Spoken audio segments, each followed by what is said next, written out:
오순절날이 이미 이름에, 이 오순절날이라고 하는 것은 6월절로부터 50일째 되는 날이 오순절이죠. 그래서 6월절은 우리 예수님의 십자가 사건을 미리 예고하는 그런 사건이고, 또 오순절날은 예수님께서 부활하신 후 50일째 되는 날이 오순절날입니다. 예수님께서 부활하신 후에 50일째. 그러니까 우리 예수님께서 부활하시고 40일간 제자들과 함께 계셨잖아요.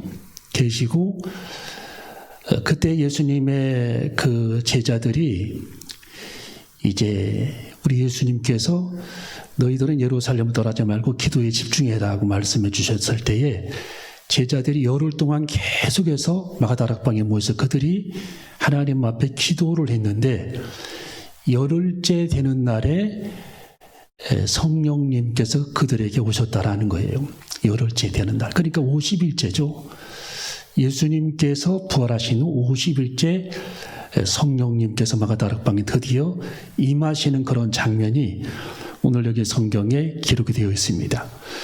그러니까 하나님은 이 계산에 굉장히 정확하신 분입니다. 그래서 구약의 수신학이라고 하는 그 책에 보면은 예수님께서 그 40일 금식기도 하신 그런 내용이라든지 이스라엘 광야 백성들이 40년간 광야에 있었던 그런 내용이라든지 이게 이 숫자가 그냥 우연히 된 그런 숫자가 아니라 하나님이 다 정하신 그런 숫자라는 거예요. 다 정하신 숫자다.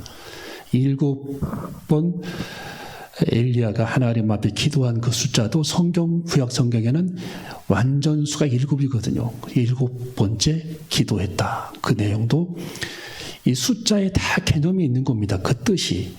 그래서 하나님은 이 숫자의 신학, 수신학을 가지고 계신 분이고 숫자를 하나님께서 이 세상에 허락해 주셔서 이 구약의 모든 그런 숫자가 우연한 그런 숫자가 아니라 하나님의 계산에 의해서 나타나신 그런 숫자. 그래서 6월절로부터 50일째 되는 날에 성령이 임했다라고 하는 그 사건도 우연의 일치가 아니라 6월절 예수님께서 하나님께서 이스라엘 백성들이 양의 피를 문설주에 발라서 그들이 죄 사함 받았던 그 6월절 예수님의 결국 십자가 사건을 의미하는 그런 6월절이죠. 50일째 되는 날, 또 예수님께서 부활하신 후 50일째 되는 날에 성령님께서 오신 그 사건을 보면 하나님께서 얼마나 이 숫자에 정확하신가를 우리가 알 수가 있다라는 겁니다.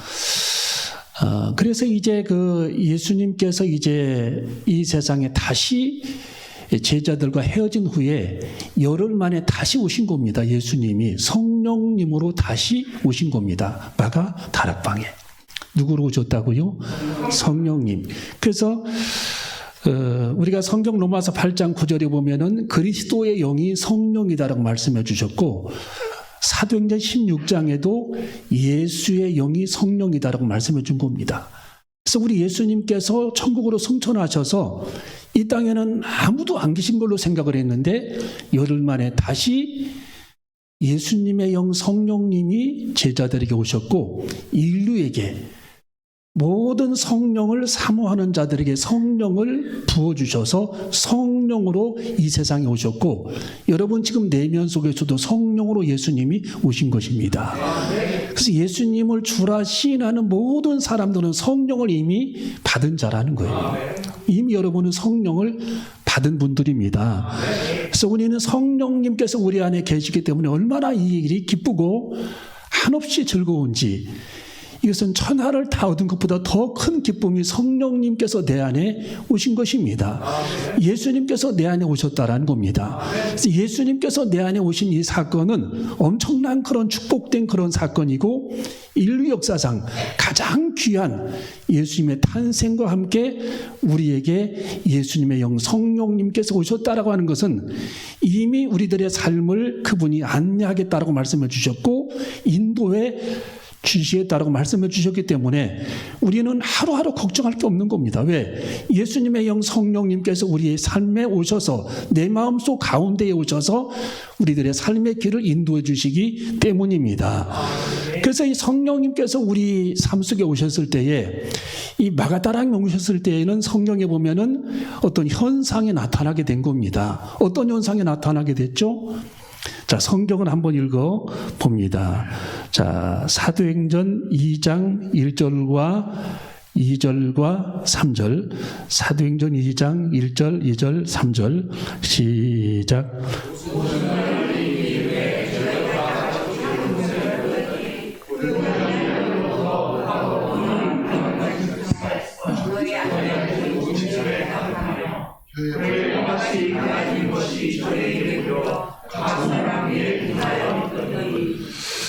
자, 이 성령님께서 우리 안에 오실 때에는, 마가다락방에 오실 때에는 현상이 나타났어요.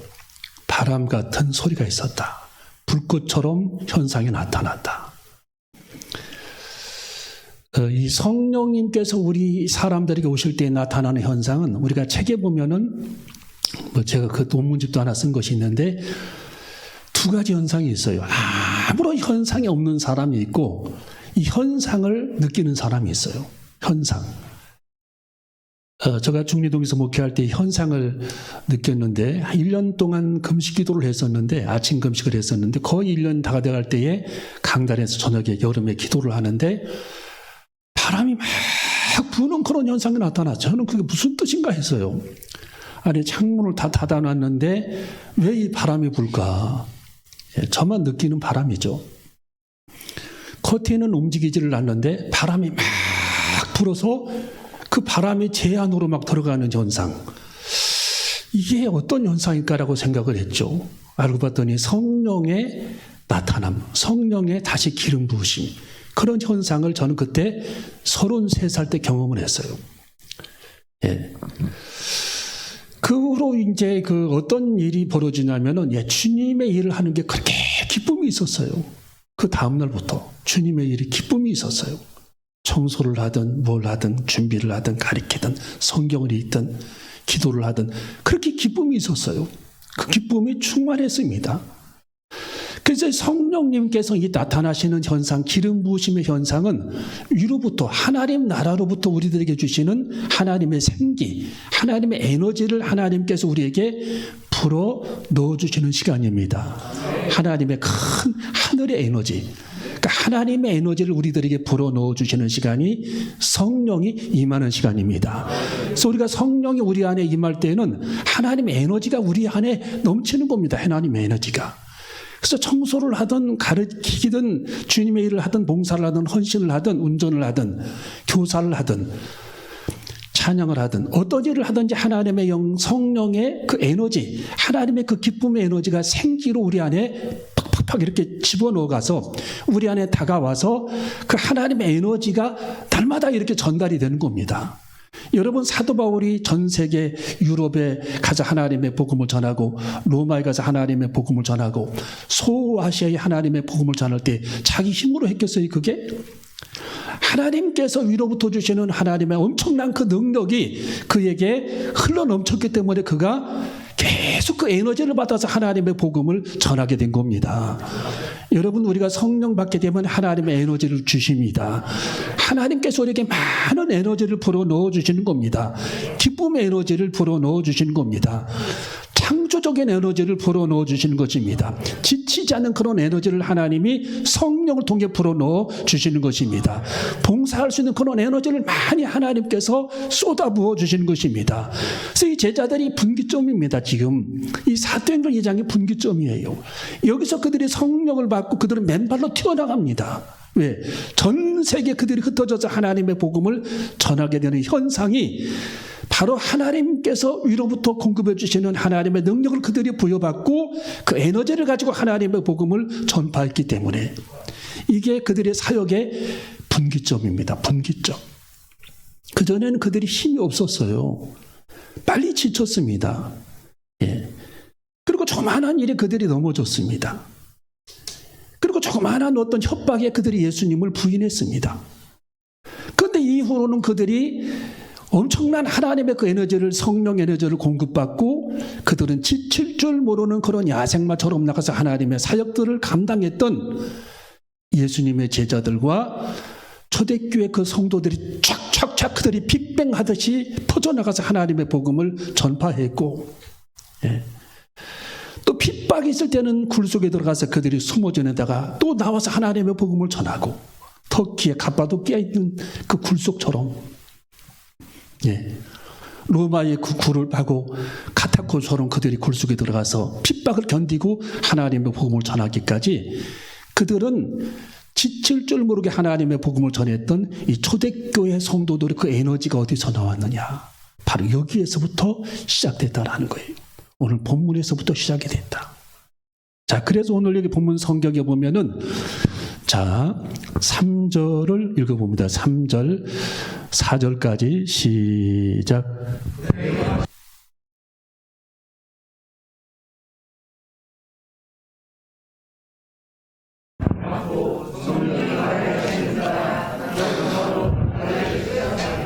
아멘. 자, 불의 혀같이 갈라지는 것이 저희에게 보여 각 사람 위에 임했다. 하나님의 성령의 에너지, 하나님의 능력이 그들에게 임했다라는, 각 사람에게. 이미 하나님께서 여러분에게도 다 성령의 에너지를 이미 불어넣어 주셨습니다. 이미 여러분은 성령을 다 받은 분들입니다. 문제는 어디에 있느냐?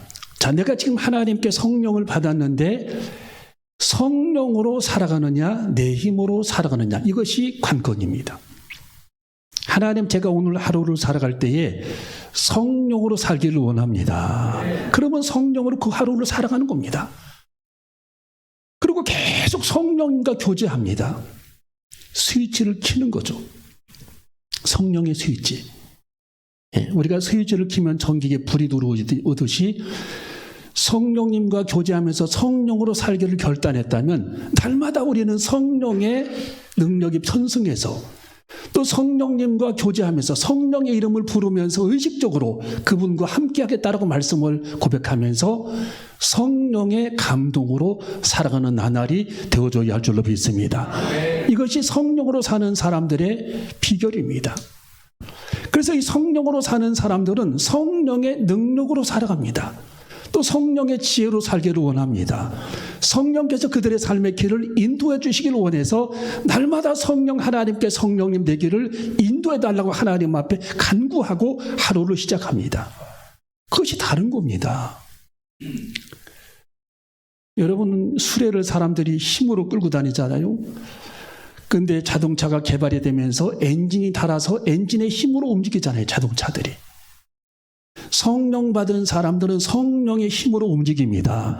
성령님의 능력으로 움직입니다. 성령의 지혜로 움직이는 겁니다. 성령님께서 힘주시는 만큼 움직이는 것입니다. 성령님께서 힘주시는 만큼 헌신하는 겁니다. 왜? 성령의 사람이기 때문입니다. 그래서 성령의 사람들은 철저하게 성령님을 의지하는 겁니다.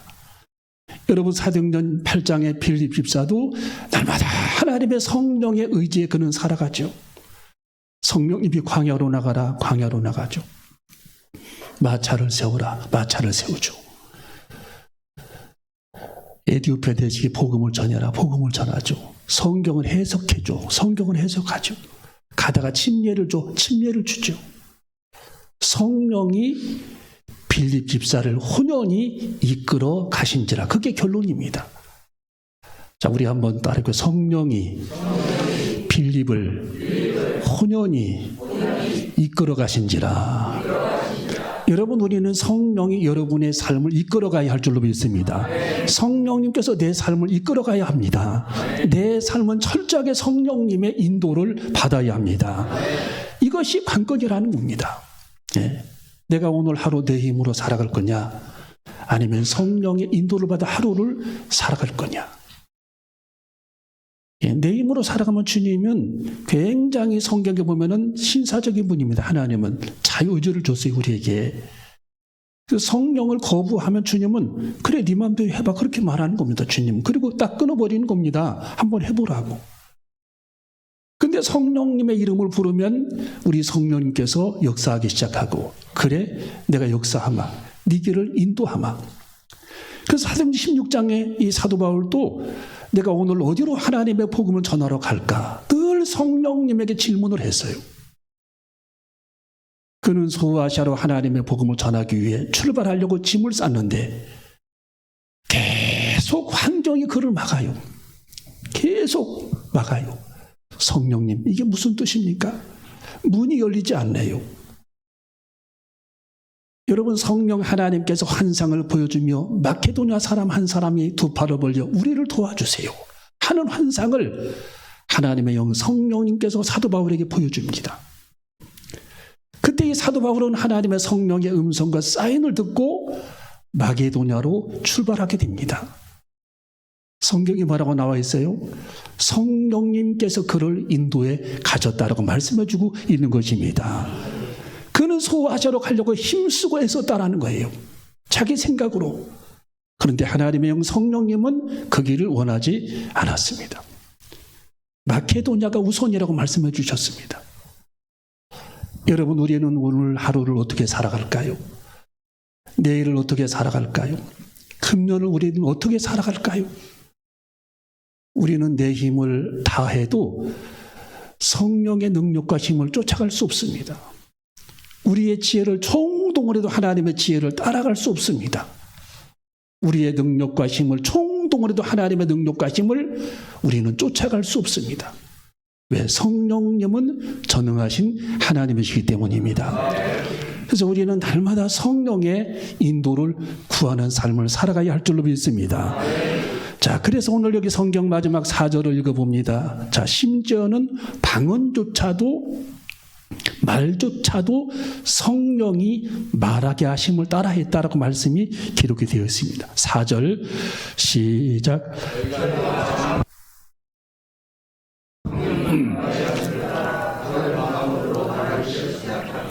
성령이 말하게 하심을 따라. 할렐루야. 성령이 말하게 하심을 따라. 우리는 말도 성령을 따라 해야 되고, 그래서 방언이 나오잖아요. 우리들의 삶도 성령을 따라, 우리들의 길도 성령을 따라, 우리들의 행동도 성령을 따라, 우리들의 방향 설정도 성령을 따라 살아가는 우리 모두가 되어줘야 할 줄로 믿습니다. 여러분, 우리가 성령께서 응답하실 때에는 첫 번째로 평안으로 응답을 줍니다. 평안. 여러분, 우리가 어떤 하기 싫은 일을 하다 보면은 마음이 불편하죠. 왜? 이미 내 마음속 깊은 곳에서는 성령님께서 예스하지 않았다라는 뜻이거든요, 그게. 예. 근데 우리가 어떤 일을 할 때 마음속이 굉장히 속이 편합니다. 여러분, 우리가 어떤 음식을 먹으면 속이 편안한 음식이 있고, 어떤 음식을 먹으면 속이 불편한 음식이 있잖아요. 우리가 그렇잖아요. 음식도. 성령님께서 우리 안에서 예스하는 일은 내 속이, 내 마음속 속이 굉장히 편안합니다. 이미 응답이 되기 전에 이미 응답을 우리가 받게 되는 겁니다. 예. 기도하다 보면 마음이 아주 편안하면 이미 그 일은 응답이 된 겁니다. 근데 불편하다, 마음이. 마음속 한 구석이 굉장히 편안하지가 않다. 그러면 성령님께서 이미 우리들에게 응답을 보류하신 겁니다. 예. 그리고 성령님께서는 우리들에게 응답을 주실 때에 환경으로도 응답을 주세요. 환경.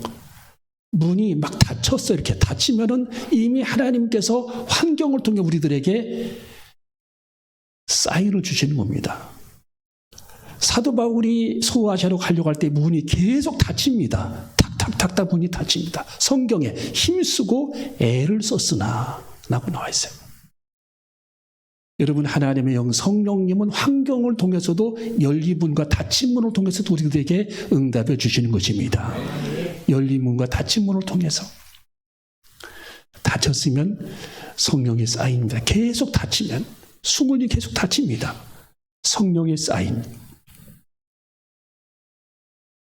그리고 성령님은 세 번째로 말씀을 통해서 응답을 주십니다. 말씀. 그래서 우리가 말씀을 듣는 시간에도 하나님께서 우리에게 계속 말씀해 주는 겁니다. 예. 말씀을 듣는 시간에, 말씀을 전하는 시간에 계속 우리들에게 말씀해 주세요. 예.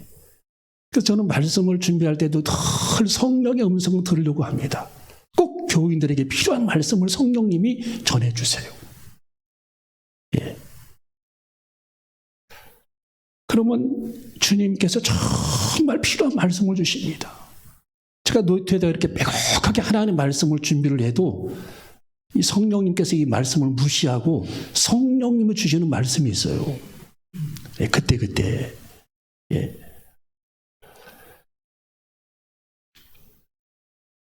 여러분, 성령 하나님께서는 하나님의 말씀을 묵상할 때에도 성령의 음성을 들려주십니다. 묵상할 때. 예. 계속 레마를 주십니다. 그래서 기록된 하나님의 말씀을 통해 깨닫는 하나님의 음성을 주십니다. 성령의 음성을. 기록된 성경을 통해 깨닫는 하나님의 음성. 그래서 오늘 여기 성경 초대교회의 마다락방에서 제자들과 120명의 성도들이 성령을 따라 그들이 말을 했다. 방언을 했다. 이것은 기도뿐만 아니라 우리들의 모든 삶이 이제는 성령을 따라 살아가는 삶으로 변화를 받아야 된다는 뜻입니다. 성령을 따라 살아가야 된다. 오늘 여기 성경 마지막 4절에 저희가 다 성령의 충만함을 받고 성령이 말하게 하심을 따라 다른 방언으로 말하기를 시작하니라. 성령이 말하게 하심을 따라. 이것은 성령을 따라 살라는 의미예요. 여러분, 우리 금년 한 해 성령을 따라 살아가는 한 해가 되어줘야 할 줄로 믿습니다. 쉽습니다. 큰 산도 넘을 수 있습니다. 어려운 일도 쉽게 극복할 수 있습니다. 기쁨을 주십니다. 능력을 주십니다. 권능을 주십니다. 지혜를 주십니다. 우리는 성령을 따라 살아가는 한 해가 되시기를 주님의 이름으로 축원합니다. 기도하시겠습니다.